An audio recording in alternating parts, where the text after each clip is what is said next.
மிகப்பெரிய மரபு திருவிழா நடந்துச்சு. அதுக்கு தான் நம்ம போயிருந்தோம். அங்கே நான் என்னென்ன பார்த்தேன் அப்படின்றத ஃபுல்லாக சொல்கிறேன். வீடியோ ஃபுல்லாக பாருங்கள். நீங்கள் விவசாயத்தில் ரொம்ப ஆர்வமாக இருக்கீங்க, இல்லை அதை பற்றி தெரிஞ்சுக்கணும்னு நினைக்கிறவங்க இந்த மாதிரி திருவிழா போடும்போது கண்டிப்பாக போய் அங்கே பாருங்கள்.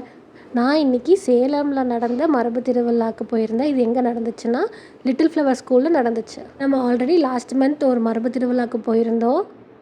அந்த வீடியோ நீங்கள் பார்க்கல அப்படின்னா கண்டிப்பாக செக் பண்ணி பாருங்கள். நான் கீழே அதை டேக் பண்ணியிருக்கேன்.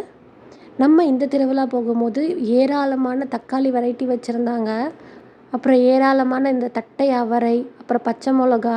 இந்த தட்டியும் நெய் மிளகா கேட்டோம். நெய் மிளகா காலி ஆயிடுச்சுன்னு சொல்லிட்டாங்க. அதோட விதையும் காலி ஆயிடுச்சுன்னு சொன்னாங்க. பச்சை மிளகா எத்லூண்டு இருக்குன்ட்டு. அப்புறம் பாருங்கள் வைலட் கலர் பச்சை மிளகா, வைலட் கலர் வெண்டைக்காய். அங்கே பாருங்கள் அந்த வெண்டைக்காய் எப்படி அது முளைச்சி வந்திருக்குன்றதையும் வச்சுருக்காங்க. யானை தந்தம் வெண்டை, சொனை வெண்டை, சிகப்பு வெண்டை, குடம் தக்காளி எல்லாமே நாட்டு வகை தான். அது மட்டும் இல்லாமல் என்ன டைப்ஸ் ஆஃப் கீரை இருக்குன்றதையும் இந்த மாதிரி க்ரீன் பேக்கில் வச்சுருந்தாங்க.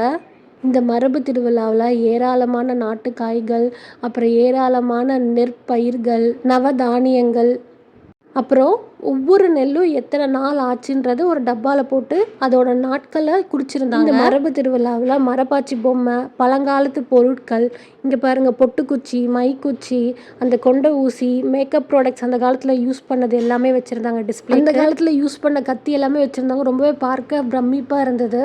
அது மட்டும் இல்லாமல் அந்த காலத்தில் யூஸ் பண்ண பாத்திரங்கள் வச்சுருந்தாங்க.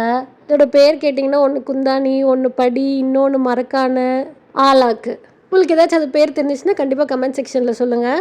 அந்த காலத்தில் யூஸ் பண்ண கேமரா எல்லாமே இருந்தது. அது எப்படி இருந்துச்சுன்றதை பார்த்துட்டு இருந்தோம். நவதானியங்கள்லேயே 9 நவதானியங்கள் அப்படின்னு சொல்லி வச்சுருந்தாங்க. காலத்தில் இந்த மாதிரி நவதானியங்கள் சாப்பிட்டதுனால தான் அவங்க ரொம்ப ஆரோக்கியமாக இருந்ததுனாலையும் நல்லா வேலை செய்யவும் முடிஞ்சது, ரொம்ப நாளும் இருந்தாங்க. நம்மளும் அதே பழக்கத்தை கொண்டு வந்து நிறைய நல்ல ஹெல்த்தியான சாப்பாடு சாப்பிட்டு நல்லா இருக்கணும். மாட்டு வண்டிலாம் வச்சுருந்தாங்க, சேலுக்கும் வச்சுருந்தாங்க. ஒன்று 25,000, இன்னும் 35,000 சொன்னாங்க. தேங்காய் மூடியில் செஞ்ச பொருட்கள் விற்றுருந்தாங்க. அது பார்க்கவே ரொம்ப நல்லா இருந்துச்சு. அது ஃபினிஷிங்கும் நல்லா இருந்தது. அதுக்கப்புறம் இந்த மியூசிக்கல் இன்ஸ்ட்ருமெண்ட் ஒன்று வச்சுருந்தாங்க. அது நல்லா இருந்தது, சவுண்டு வந்துச்சு. நிறைய வெரைட்டிஸ் ஆஃப் தேன் வச்சுருந்தாங்க. மைதா நூடுல்ஸ் இல்லாமல் இந்த மாதிரி ஆர்கானிக் நூடுல்ஸும் சேல் பண்ணியிருந்தாங்க.